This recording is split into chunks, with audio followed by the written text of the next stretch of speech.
আজ পর্যন্ত আমি যত কথা আমার মানুষের কাছে বলেছি, আমাদের গ্রামের, আমাদের এলাকার, ইউনিয়ন, ওয়ার্ড, উপজেলা লেভেলের যত ভোটার্সরা আছেন, যত স্টেক হোল্ডার্সরা আছেন, যাদের কাছে যে কথা আমি বলেছি, আজকের দিন পর্যন্ত একটি ইভেন্ট নাই যে আমি সেটা পালন করিনি।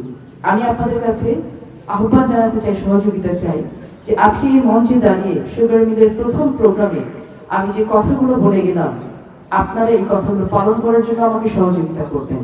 কারণ আপনাদের সহযোগিতা করার পরে যখন এই সুগার মিল অনেক একটি ভালো জায়গায় পৌঁছে যাবে, তখন আপনারা কিন্তু গর্ব ভরে বলতে পারবেন যে সুগার মিলের ওই ভালো কাজটার পেছনে আমার একটু হাত ছিল। আমরা আর কোনোভাবেই 5ই আগস্টের পূর্বের বাংলাদেশে ফিরতে চাই না। আর মনোবল হতে হয় স্পাত-দৃঢ়। জেরুজালেম 25 বছরের পথ চলায় নিরাপদে রাখার প্রত্যয়ে। মনে রাখতে হবে যে আমরা যারা জনপ্রতিনিধি হয়ে এখানে আসি, আল্লাহ তাআলার অশেষ কৃপা আমাদের সাথে থাকে, তার সাথে থাকে হচ্ছে জনগণের চাওয়া পাওয়া এবং তাদের ম্যান্ডেট। আমাদের কিন্তু 5 বছর পরে এই জনগণের কাছেই ফিরতে হবে। এজন্য আমি প্রতিটা দিন নিজে যেমন মনে রাখতে চাই, আপনাদেরকে মনে করিয়ে দিতে চাই যে আমরা জনগণকে দেওয়ার প্রতিটা প্রতিশ্রুতি, একটি ভোটারের কাছ থেকে ভোট নেওয়ার জন্য আমরা যে কথাগুলো তাদের কাছে বলে এসেছি, এই কথাগুলো আমরা যেন পালন করতে পারি।